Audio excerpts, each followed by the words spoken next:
tayo, naghihintay na rin.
Ayan pre, magandang gabi. Good evening po sa mga tagapakinig. Dito Yun ang trademark. Yun ang trademark ni Tito Aldus. Sunday na naman po yan, Noel. Agosto 1. Unang araw ng August. Diba?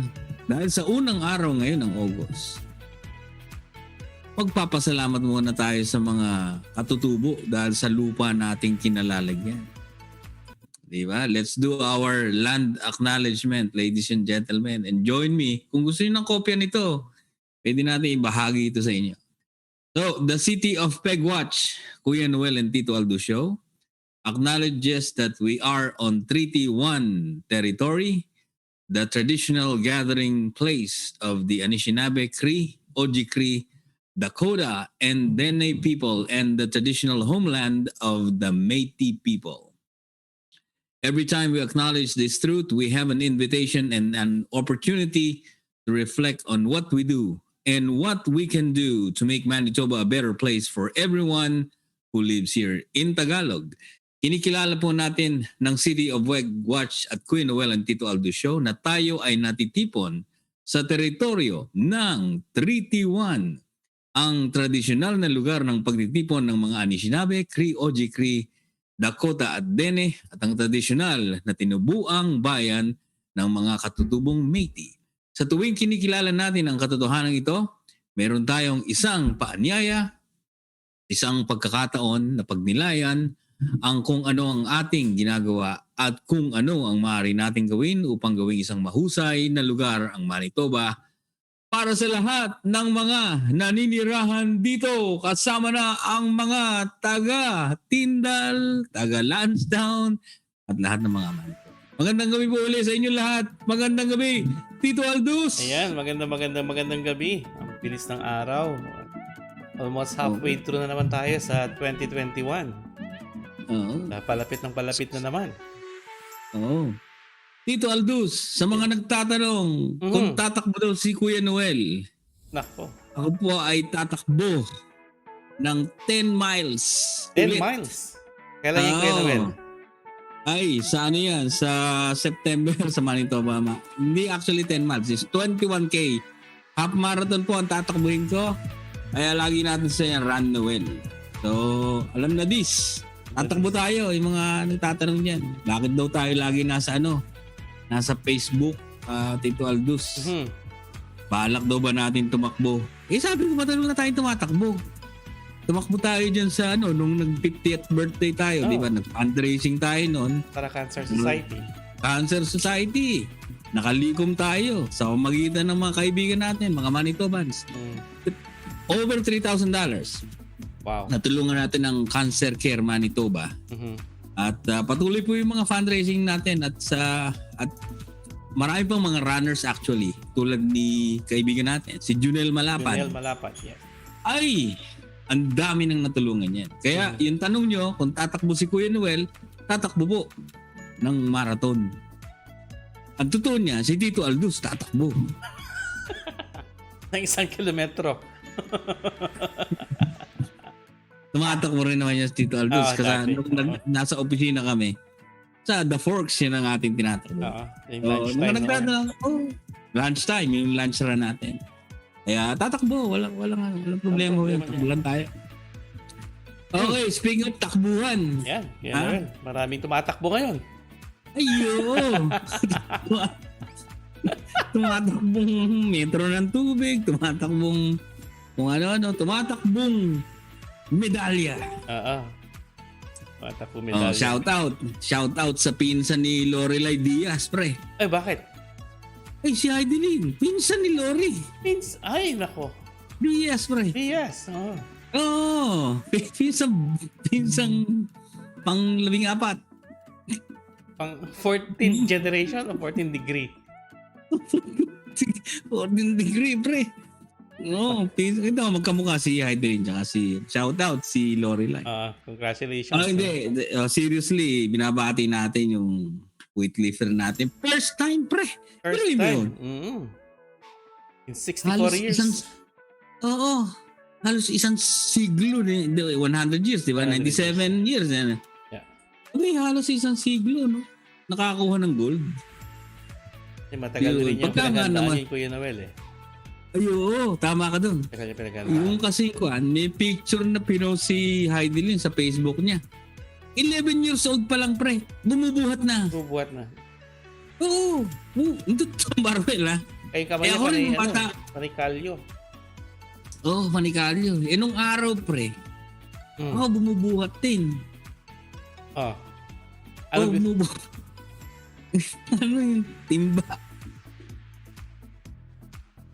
nag-iigib. Igib, Kasi nung araw, alam yung poso. Pampuel, Yung poso. Yung tandaan nyo to, yung mga yung mga lumakas sa Pilipinas, obviously, no? Yung poso na yan. May pila pa yan sa amin doon sa Taguig. Kasi mayroong mga poso na yung pwedeng inumin. Noon. Kasi, walang nawasan nung araw, pre. So pipila kami, utusan ako ng nanay ko. Umigib ka doon kay Luman Tomas. Doon pipila kami doon, bro. Kasi maganda yung poso ni Manto. Maganda tubig. Matamis-tamis pa yung tubig nun. Matamis-tamis. Tsaka yung minsan, bago ka, habang sumasalo ka ng tubig doon, may taga-bomba ka, okay, kung nagbobomba, titira ka, pre. Gaganon ka, Di ba? Gaganon ka, aanuhin mo yung tubig. Iinumin mo. Iinumin mo. Tamis. Matamis. Yan yung noon. Kaya tayo, nagnegosyo tayo ng tubig dahil sa tubig tayo talaga Yung sa atin medyo improve. Alkaline nga lang. Alkaline, oo. So yun, nagbubuhat din po ako ng araw. Nagbubuhat ng timba. Lang, hindi kasing bigat ng binubuhat niya. Ni Heidelin. Oo. Tapos pagkatapos na, nagbuhat na ng bata. Ayun. Tapos yan, yung buhay, binubuhat mo. Binabati natin yung mga taga Paulson. Yung pinakamagandang lalaki pre sa Paulson. Nag-iisa lang yan eh. Actually, dalawa. Ay, dalawa si sila. Lito Lapid. Yung sa may bandang sa may bandang ano tawag doon? Sa rail tracks, no? Rail track, Kabuka na meron din pre. Ang pangalan, Ato Curacha. Ay, naghati sila, no? Oo, lagi nakatune in yun. Pinakamagandang lalaki yan doon sa Paulson. So, yun. Shoutout muna tayo sa mga yan. Pag-uusapan natin ngayon. Ang nalalapit na magbabalik. Consular outreach. May outreach na. Magkakatuloy na, Tito Aldous. Pero ikaklaro ng gusto yan, Kuya Noel. Oo. Kaya sila pupunta dito dahil Kuya Noel. Eto, may sulat. Sulat. Share ko yung sulat. Pre, yan Pagka nakikita nyo na, sabihin nyo lang. Ayan. Kita na. Ito, kita nyo na yan. Yan po, sulat, announcement yan. Galing sa Consulate General of the Republic of the Philippines, Toronto. Yan. Medyo delayed yung ano natin eh. Ayan, nakabasa nyo yan ha. Basahin natin para sa kaliwanagan ng lahat. The Philippine Consulate General in Toronto wishes to inform the public that the consular outreach mission to Winnipeg, Manitoba will be conducted on, kailan? April 14 to 20. Tanda natin, 14 hanggang 20. Saan gagawin? Holiday Inn Express, Winnipeg Airport Avenue, bandang St. James, bandang Route 90, mga kaibigan. Except August 16.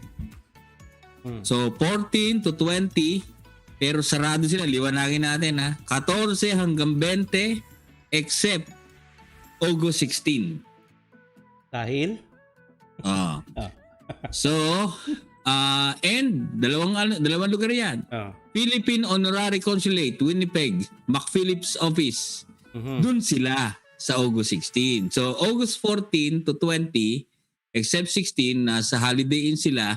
Yung 16, nasa Philippine Honorary Consulate sa McPhillips Office. Ayun. Malinaw. Saan ba yun sa McPhillips Office? Hindi ako sigurado kung saan din dun eh. Pero, liliwanagin natin yan kung saan yung exact nung address dun sa McPhillips. Yeah, palagay ko malapit nung kila Atty. Hermie tsaka kila Atty. JB. Malamang sa Jefferson Jefferson McPhillips, baka yung ang hotel dun. Oo, baka. Pero liwanagin natin yan. Ngayon, etong gagawin nila.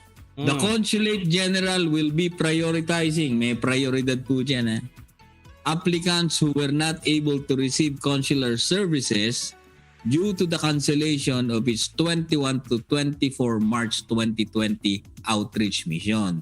Kasi nung isang taon, dahil pandemic, March 21 to 24, andito dapat sila. Kinancel. Meron na mga nakabook noon. Siyempre, first come first serve, yun ang uunahin. Ngayon, ano ngayon ang hihintay ng mga tao na yun na dati na nakalinya, nakaline doon sa March 21 to 24 last year?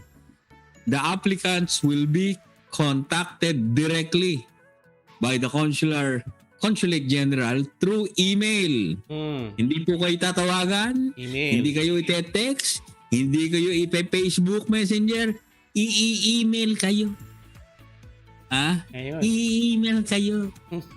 So, konting pasensya na kasi naintindihan ko tong load ng work doon sa opisina. Kasi actually last week katrabaho natin, shout out to Ate Jean Padrinao. Opisina ni Ate Malaya. No? Katulong natin yung opisina ni Ate Malaya MLA Malaya Marcelino na nakikipag-ugnayan sa Consulate General Office. So kung may mga questions, nag-i-email back and forth kami.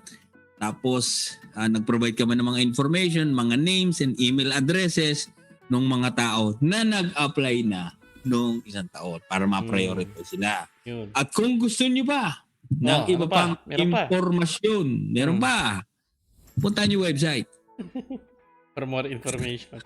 Ayan www.philcongen-toronto.com. Malinaw yan Email ata pa dyan, Kuya Noel Hindi pa sila satisfied, magtanong, email. Mag-email kayo sa amin. info@diverseindustries.ca. Nandiyan yan sa makikita niyo, nakalagay diyan sa screen. Email nyo kami, ipo-provide namin kayo ng email address ng Consul Gen Office. Yun. Yan. Tapos kung gusto niyo tulungan namin kayo sa pag-i-email, pwede rin. Yan si Consul Noel. Consul. Tumutulong lang tayo sa mga kababayan natin, di ba? Bridge lang tayo.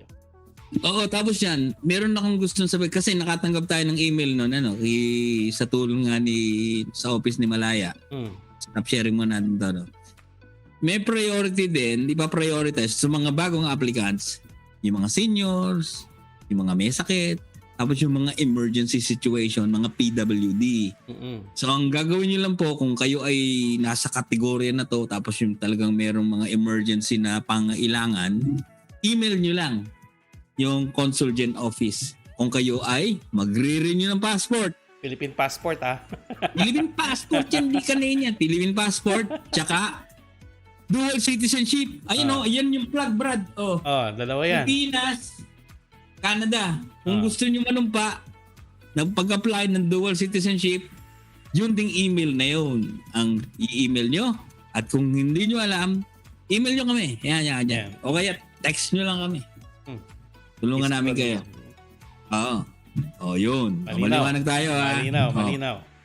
Outreach ng consular mission. Outreach. Sa Winnipeg, August 14 to 20. Sa 16, doon sila sa McPhillips. 14 to 20, except 16, doon sila sa Holiday Inn sa may Route 90. Kung hindi nyo alam ang pupunta Route 90, email mo lang kami ulit. O kaya tanong nyo kay Siri. I-google nyo. Okay po. Seriously, kung ano man ang mga problema nyo, hindi po kami, hindi kami mga official na dinelegate ng Consul Gen Office. Kami lang po ay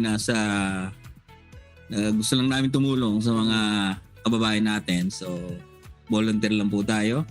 Tayo po ay hindi official na delegado ng Consul Gen Office. Tayo lang po ay nagpapalaganap ng mga impormasyon para makatulong sa ating mga kababayan, lalo-lalo na dito sa Winnipeg, Manitoba. Kami lang ay tayo taga-sulsul ng impormasyon. Taga-sulsul ng impormasyon. At doon sa mga gustong pumunta na Manitoba, na galing Pilipinas, na nasa Pilipinas, gusto nyo mag-apply, i-email nyo rin kami.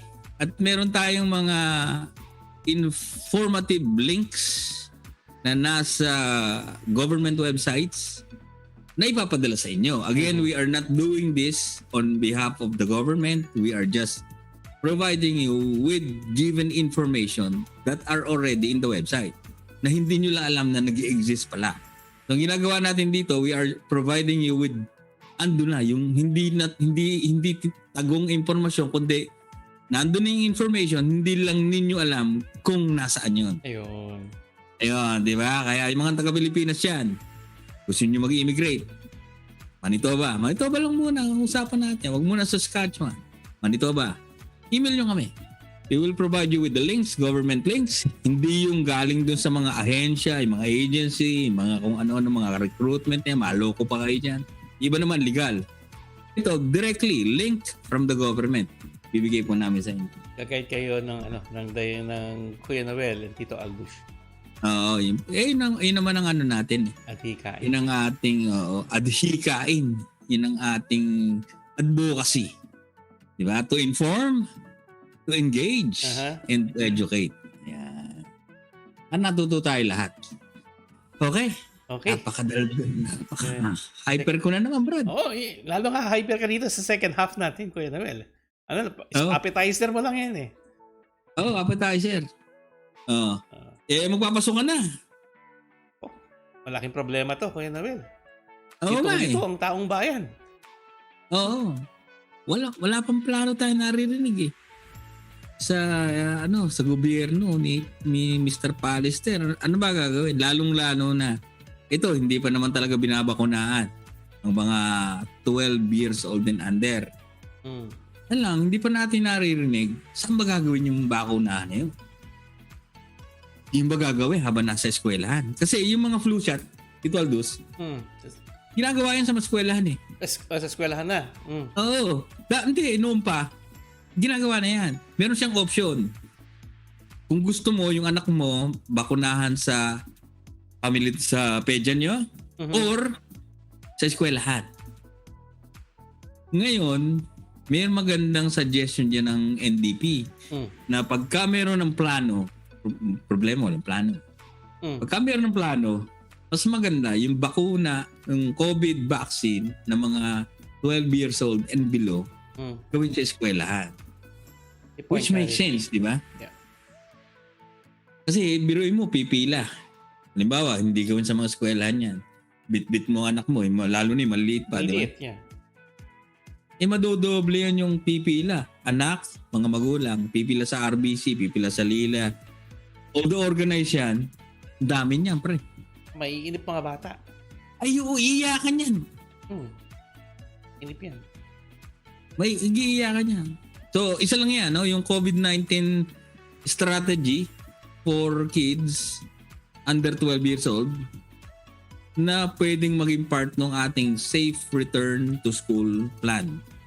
Hanggang ngayon, Tito Aldous, hinihintay pa rin natin sa gobyerno na wala pa eh.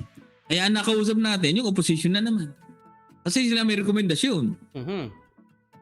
Pero sila mga rekomendasyon na kayo na bahalang maghusga kung okay. Pero sa tingin ko dahil nung in-interview natin sa kanya, which makes sense naman na tulad ng mga ventilation, 'di ba? Kasi yung mga magi-in person na, 'di ba? Yeah. Kailangan proper ventilation 'yan, 'di ba? Ano ba, magkakaroon ba ng different cohorts na naman? Ano gagawin? Nakamas ba yung mga bata? Hindi natin alam eh. Hindi pa nabakunaan yung karamihan doon, Brad. Yeah, kasi 12 years old and below. Oo, ano gagawin mo doon? Kakatakot yun. Di ba? Kaya yung mga teachers tayo nanonood ngayon, kung ano yung suggestion niya, paki-text na lang po. Lagyan din sa live chat natin. Oo. Lagyan sa live chat natin. Kung ano yung mga naiisip niyo na magandang strategy para dun sa pagbabalik ng mga bata sa mga eskwelahan, di ba? Very exciting yun, no? Very exciting yun kasi in person na yung mga bata. Nag-in person sila for hindi naman masyadong ganong kahaba. Pero ito, sana magtuloy-tuloy na in person na sila. Kaya lang, paano, di ba? Paano gagawin? Walang may alam pa eh. August na ngayon. Buwan na lang. Maya-maya, September na. Wala pa tayong plano. Baka si Orly Sanchez ngayon nanonood. Baka may suggestion. Saka si Marieta Ocampo. Baka may suggestion sila. Shout out na lang yan. Shout out na mga po. Ayun ba si Mr. Sanchez yung magandang lalaki? Magandang lalaki. Shout out po sa inyo, sir. Tsaka kay Marieta.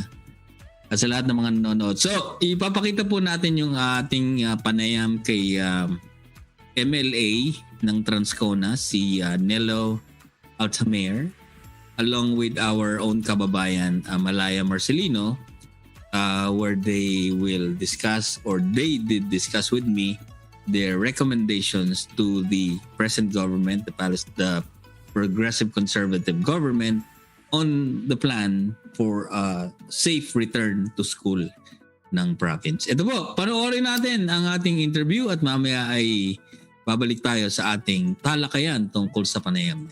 Panoorin po natin ang ating interview. Ito na po.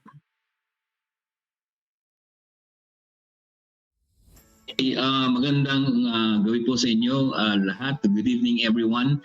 This is Kuya Noel again, and today we are so happy to have the education critic, none other than Nelo Altamer. Sorry if I mispronounce your last name, sir. How are you? I'm good, thank you. Nice to meet you, Noel. Nice to meet you too, sir. And hello to all Transconians out there. Indeed. Yes. We're Filipino Transcona because there are a number of Filipinos that now live in Transcona and call Transcona home. Yes, exactly. And I would like to give a shout out to Kuya Jim and Ate Mel of Jimel's Bakery. Jimel's. They just opened. That's it. Yes. And they were at the community gardens. We have a farmer's market, and they were there. And I will tell you, Noel, they sold out in 2 hours. Oh, yeah. Perfect. Have you visited the bakery, sir? I haven't visited the bakery, but I visited them when they were at our community gardens in Transcona. So perfect. You should try the siopao or the steam bun, pork steam bun. Yeah. Anyway, we're here, ladies and gentlemen, to ask Nelo about the plan, although NDP obviously is not the government of the day, but we would like to know what will NDP will is planning to do as families, teachers, parents, students prepare for the reopening of schools. And I am a parent, and I have two kids who are still studying, and we haven't heard anything from the government as to their plan, what to do. Like, are they being vaccinated to 12 years and under? Are they wearing a mask? What it looks like? So, what is the plan of NDP? What did you recommend to the government, sir? What we recommended is that we need to keep our class sizes small. Small so that we can physically distance, small so that we can have proper air exchange. And that's the second thing that we talked about. We talked about the need to ensure that we have air cleaning systems available to the entire school so that, of course, we can only open a window till about October here in Manitoba. That's not enough. When it gets cold, we need to have proper air exchange. The third thing that we said is that we need to hire more teachers and more support staff to ensure that kids and families are properly supported.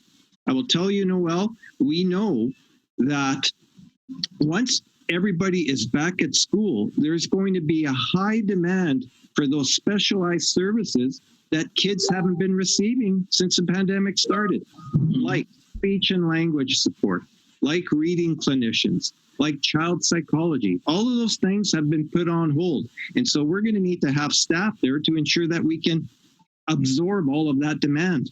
The fourth thing that we talked about is that we can use schools as a place to do the vaccination for kids that are 12 years old and up. If they haven't been vaccinated, they can get their vaccines at school. It's easy to do because currently, as you know as a parent, is that kids already get vaccinated at school. They get the booster shots for measles, mumps, and rubella at grade 4.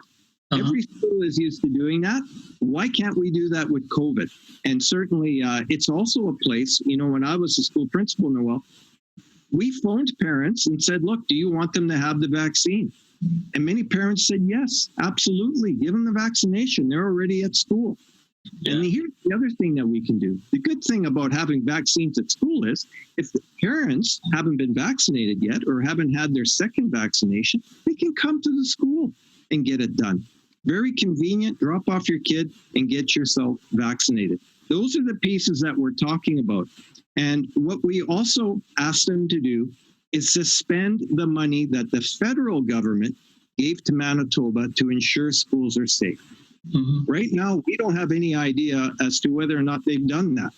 They say they put it into some pool, but we can't figure out or ascertain exactly where that money has been spent.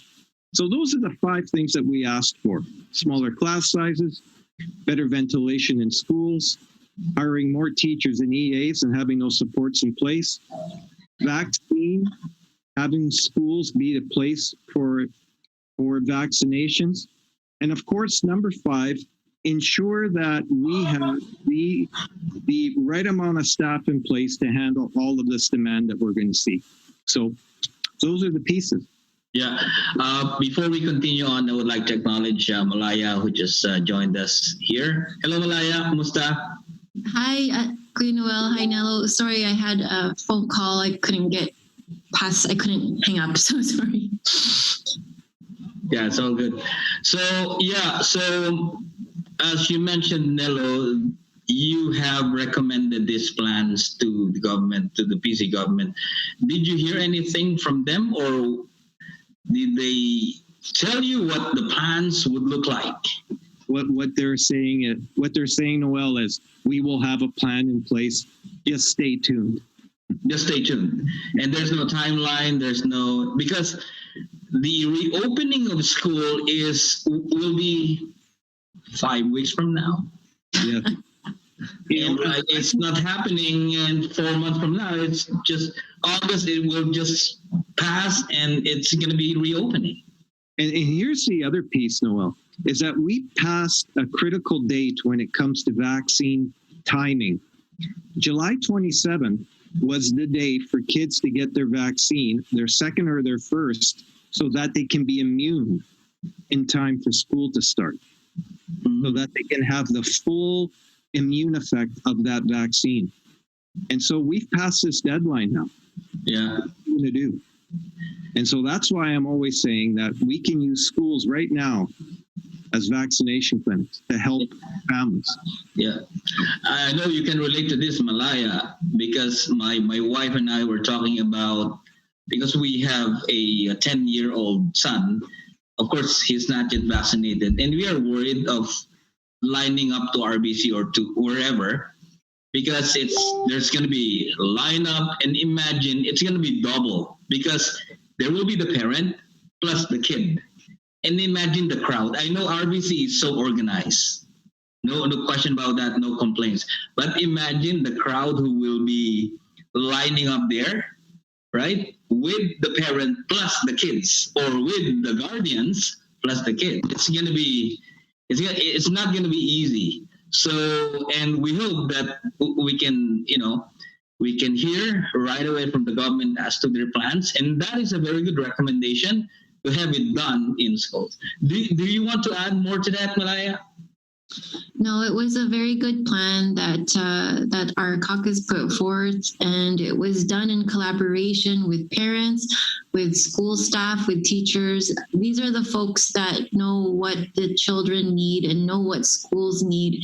And this is what we need from this government, is for them to listen and engage with educators and with families when they're coming up with these plans, and not just always thinking about, the bottom dollar first. Yeah. But think of the children's safety first. Mm. Now, this is related, of course, to education as well, because 2 months ago or a couple of months ago, we received those rebate checks, right? We're happy. Okay, we use that for shopping and everything. However, Malaya sent me an article from Free Press regarding questions about what will happen to education, or where do we get the fund to support education? And I know that NDP is so critical on this. Did you hear anything from the government in terms of where to get the money towards education?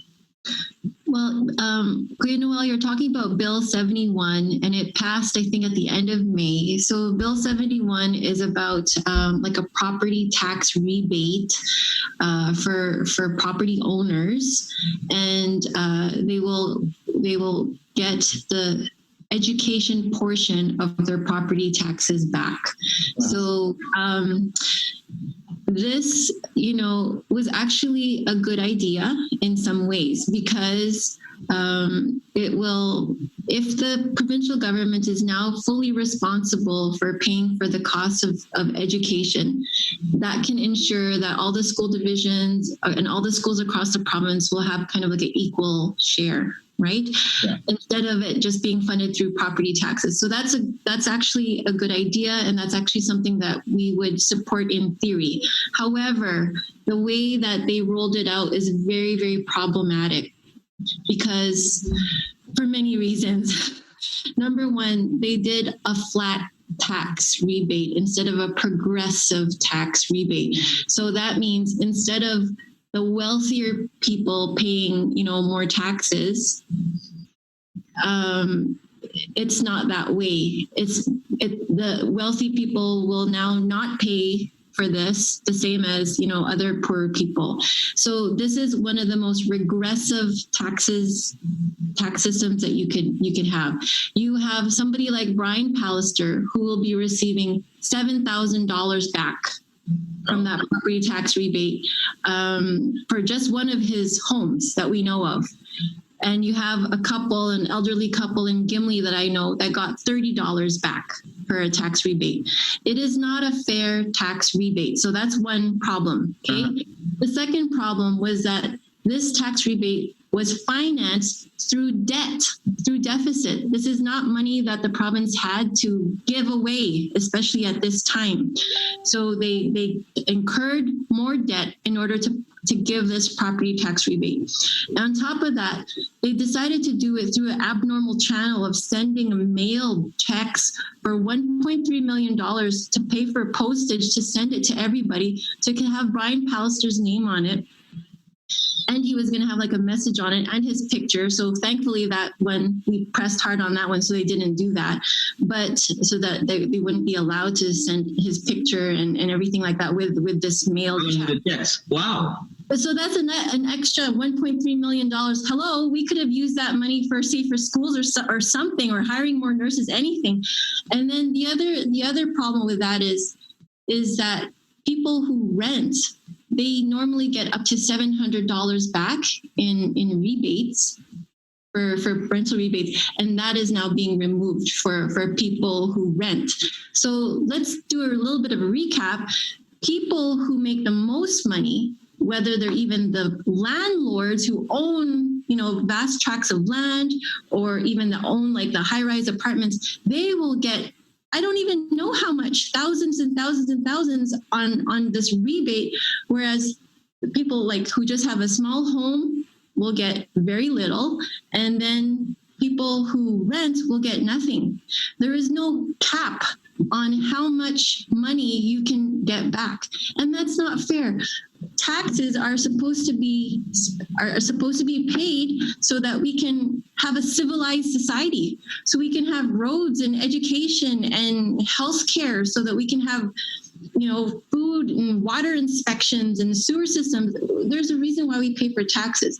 So, and this is what I sent you the newspaper article about, is because what we were debating was, how are you as a government going to pay for this shortfall now of money? So now we don't have, property owners paying taxes for schools. Okay, how are you going to make up this $800 million plus per year that we are now looking at as a shortfall? Did you get an answer from the There government? was no answer. We debated this bill for days and days and days. I don't remember how long we debated this now. Was it 2 weeks?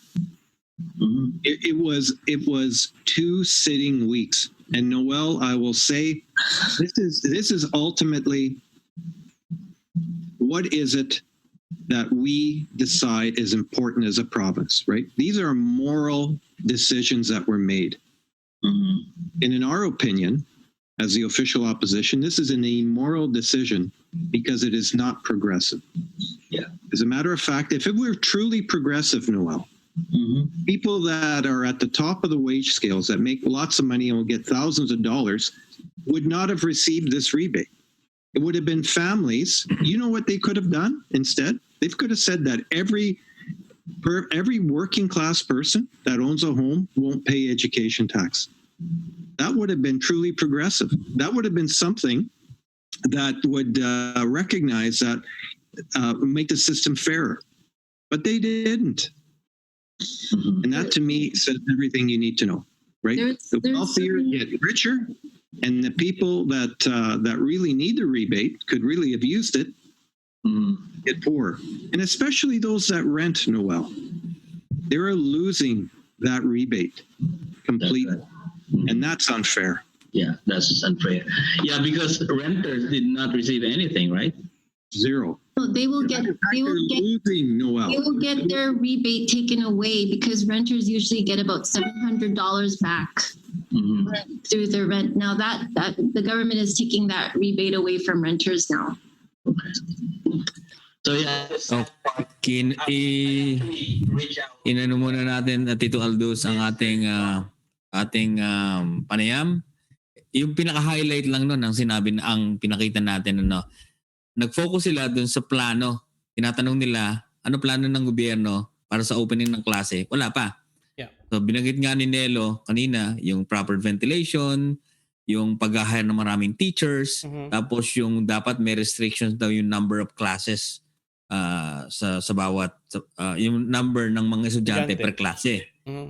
Tapos yung kung magagawa nila na doon na mismo gawin yung ating mga vaccination, doon na mismo gawin, which makes a lot of sense. Tapos yung karugtong na discussion, yung resolution number 71 na yung rebates, yung cheque na nakuha natin. So masaya tayo, di ba? 2 months ago naka-receive tayo ng mga cheque from the government para dun sa refund ng education tax, ng school taxes. Kaya lang, ang problema nito, tinanggal to, ano ngayon, saan kukuha ang gobyerno para suportahan ang education. Ngayon walang sagot. Ang gastos ng gobyerno diyan $800 million per year. Yung pa ang hindi masagot ng PC government hanggang ngayon. At question nga nila yan at hindi sila nagkaroon ng malinaw na sagot. Anyway, our program is open, lalong-lalo na sa ating kababayan si Minister John Reyes. Although hindi siya ang Minister of Education, maybe he could explain to us saan mapupunta o saan kukunin yung pondo. Dahil tinanggal natin yun eh.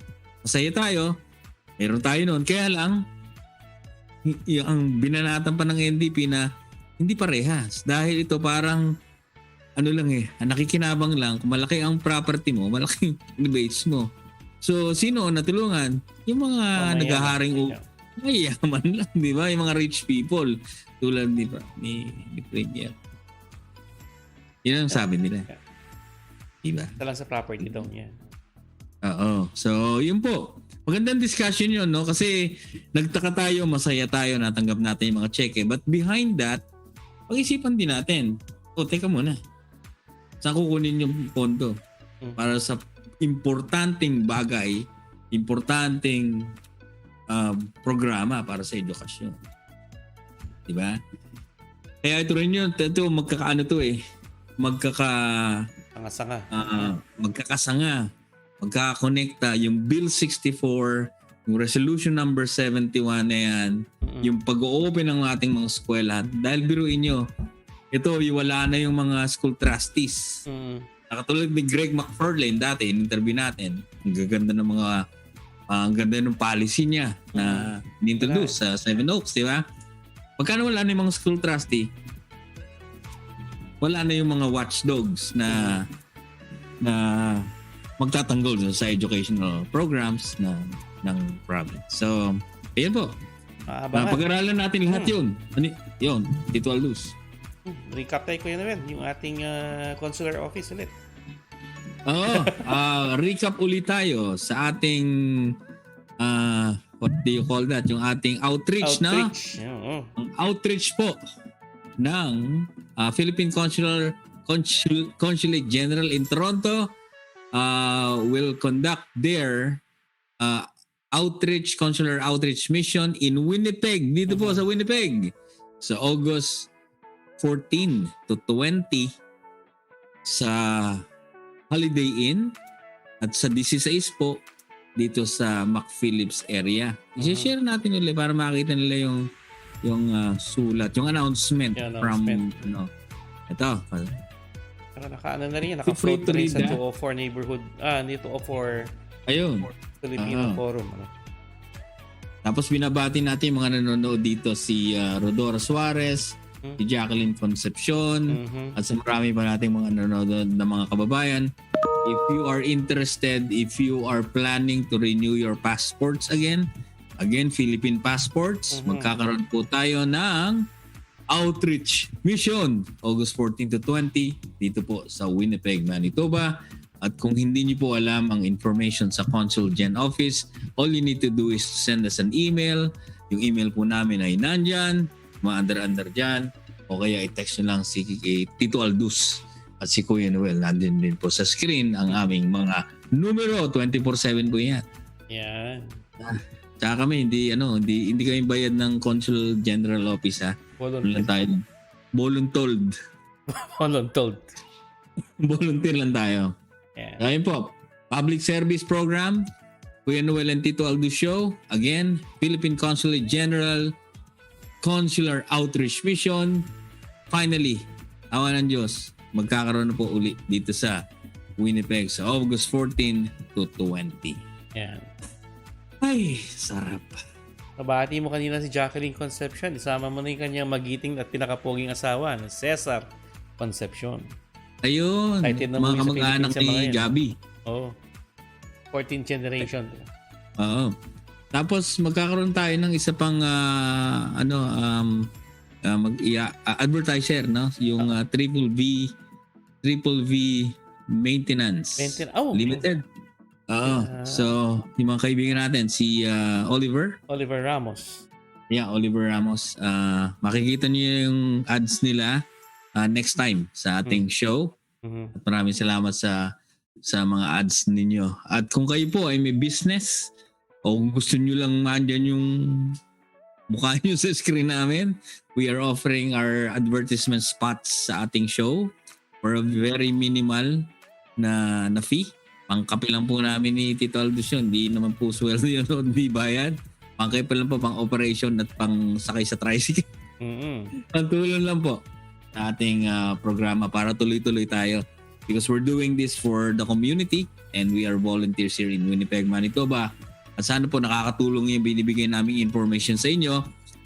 Regardless kung nandito kayo sa Winnipeg o nandiyan kayo sa Pilipinas. Dahil tumatalakay din tayo ng mga issue at mga nangyayari dyan sa ating mahal na bayan ng Pilipinas. Oo. Speaking of Pilipinas, Tito Aldous. Oo, Kuya Noel. Pakita natin yung ating pagmumukha. Di ba? Mhm.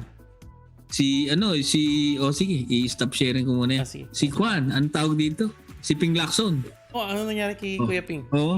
Si Oh, Ping, yan. tsaka si Freedom naman. Yan ang live. Oo. Ngayon. Ping Lacson, tsaka si Tito Sen. Oh. Di ba? Sigurado Tandem. na. Tatakbo. Tandem. Tapos meron na silang lineup ng mga senador. Andun si Pia Cayetano, etc. Lahat sila, kompleto. Pati yung asawa ni Richard Lucy. Gomez. Oh, si Maring Lucy. Si Ate Lucy. Si Manny Lucy. Andun na rin, ha? Tapos balik tayo kay Manny Pacquiao. Oo. Ito ngayon, di ba? Ano ngayon na mangyayari kay Kuya Manny? Pacquiao. Tatakbo Wala pa siya kaya sa o NDP. magbo-boxing na lang? Oo. Kasi ito, sana manalo yung nanalo tayong gold, di ba? Heidi Diaz. Si Marcial, sigurado na yun, may Sigurado. bronze yun. Sana magka-gold. Tapos yung isang yung isa pa Boxingero, si... isa pang boksingero. Oo. Tapos isa pa yung yung Paul ba na Oo, Paul Bolt. yung yung Paul Bolt. Yung tumatawid Sana sa rin, di kabilang ba? bakod. Yung mga ganun, woo! Sana. Ang susunod niyan, yung laban ni Manny Manny Pacquiao. Sana manalo. Di ba? Para lahat panalo. Para matuwa si Duterte kay Manny. Si Chavit. Chapit. Di ba? Maganda rin i-watch niyan kasi yung mga panoorin yung mga nangyayari sa Pilipinas. Kaya, ayun. So, yung mga topics natin, di lang po dito sa Winnipeg, Manitoba. Kung kayo nakikinig sa Pilipinas, nanonood din kami at sumusubaybay sa mga pangyayari doon. Lalo din sa mga baha sa Maynila. Di ba? Ay, ECQ na naman ulit yun. Kaya Noel. Oo! ECQ na naman, bro. Kaya, galit na galit si Pres Digong. Oo, sana naman hindi dumami yung Delta. Di ba? Nakakalito nga yung mga CQ nila Ay, ECQ. CCQ pa. Oo, ang alam ko lang dati, pre, ESQ. ESQ. Alam ba yung ESQ? Yung vitamins. Yung vitamins na whiskey. Di ba? Bili mo nga ako ng ESQ dyan. Di ba? ESQ. Ilang alam ko ngayon ECQ na. Anyway, pinatatawa lang namin kayo pero sana pinapanalangin natin na maging maayos na dyan sa Pilipinas. Dahil dito sa Manitoba, okay na no? Ang problema lang dito sa Manitoba, yung usok, Brad. Galing sa BC, saka ibang probinsya. Oo, tsaka meron din dito sa sa Manitoba na mga usok-usok niya. Kanina nga umaga paglabas ko, ala ko may nagsisiga. Usok. Ang usok talaga. Kaya kahit hindi yan nang-yoyosi, parang naka-yosi na rin paglabas mo. Kaya ingat-ingat lang sa pagka-outdoor kayo. Lalo yung mga runners. Yeah. Ingat-ingat lang sa pagtatakbo sa labas. Well, sesegue lang tayo. Ay, Yung mga sige lang. yung mga negosyante. Ayun, Ito. tira. Yung ating mga negosyante, kung meron kayong produkto o yung services po ninyo, meron kaming isang segment ni Kuya Noel. Kalimutan yung pangalan natin. Basta Kuya Noel, may pangalan yun. May Yung pangalan ating parang yun. live selling siya. Pero services po natin ang ating binebenta. No? So, pwede kayo mag-present online, live. Kung may mga iba kayong idea, email nyo lang po sa amin. Alam mo, maganda yan. Oo. Nabanggit mo yan. Kasi, yung anak ko yan, lumaka kanina dito nasa basement ako kwarto niya. Si Freedom, nagtanong sa akin, Tay, how do you go about RRSP? Yung mga tipong gano'n, ako naman, alam ko yung RRSP, pero yung mga, kung paano gawin yun, paano yung background behind RRSP, yung importansya nun, pwede natin i-discuss dito, di ba? Diba, gano'n, what is RRSP? So, meron tayong isang magpapaliwanag nun na invited natin na para i-present kung ano yung gano'n. Halimbawa, RRSP tapos RESP. Ano ba yung RESP? Ito yung, hindi ako well-versed dito, pero ang pagkakaalam ko dito, yung pag-iipon doon sa educational fund for your children, at the same time, merong tinatapat na pera ang gobyerno sa naipon mo.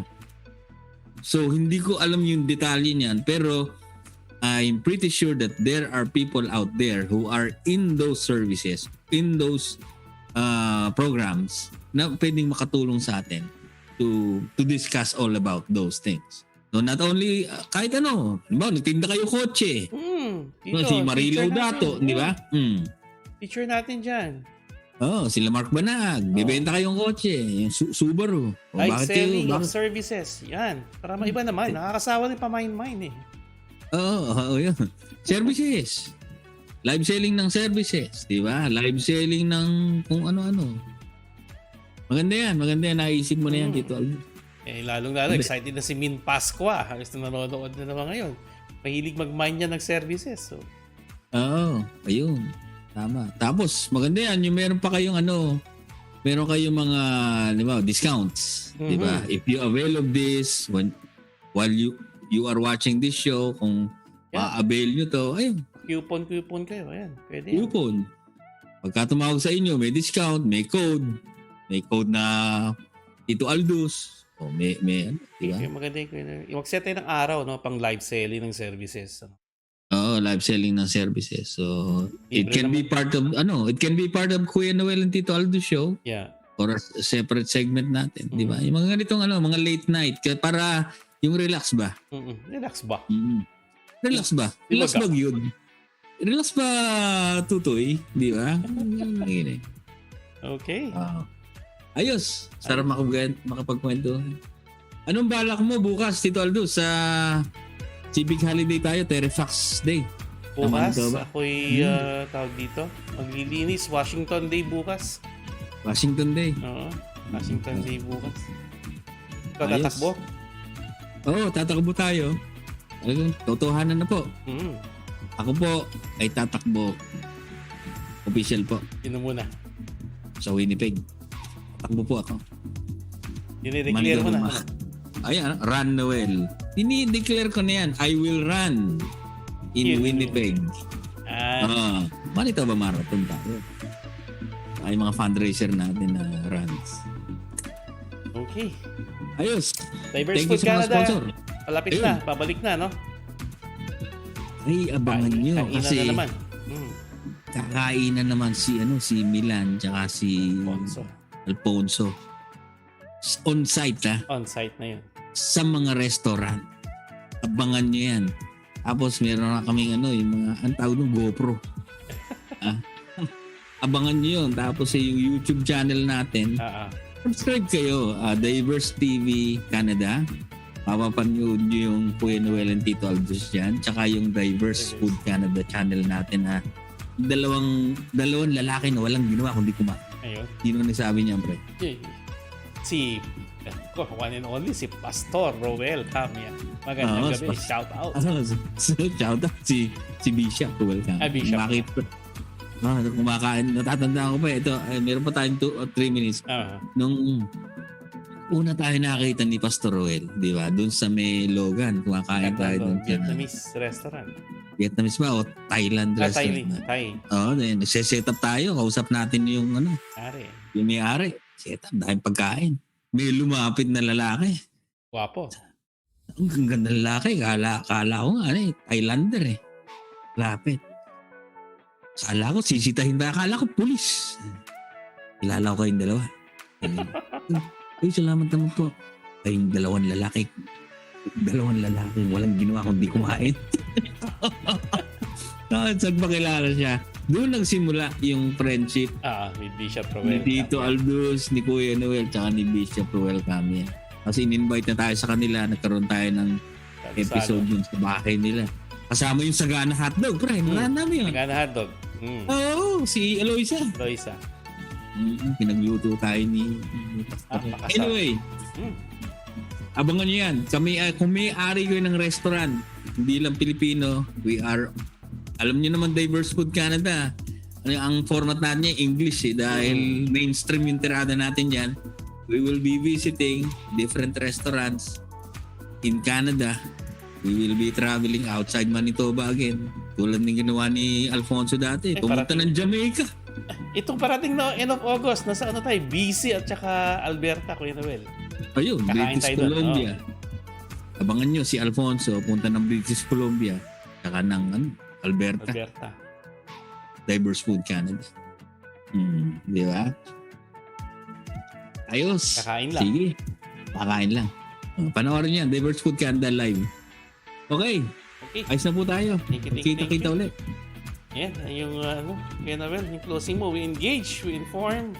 Okay. So, sa magitan po ng mga mensahe namin at informasyon na ibinahagi namin sa inyo ngayong gabing ito at umaga naman sa Pilipinas. Ito po ang inyong Kuya Noel sa the City of Pegwatch, Kuya Noel and Tito Aldous Show. Kasama si... Ayan, si Tito Aldous. Naglilingkod sa inyong lahat. At nagsasabing that Kuya Noel and Tito Aldous Show is here to inform, educate, and engage everyone. Maraming salamat po sa inyo lahat. Mabuhay. Mabuhay. Ayan po, may ending pa tayo.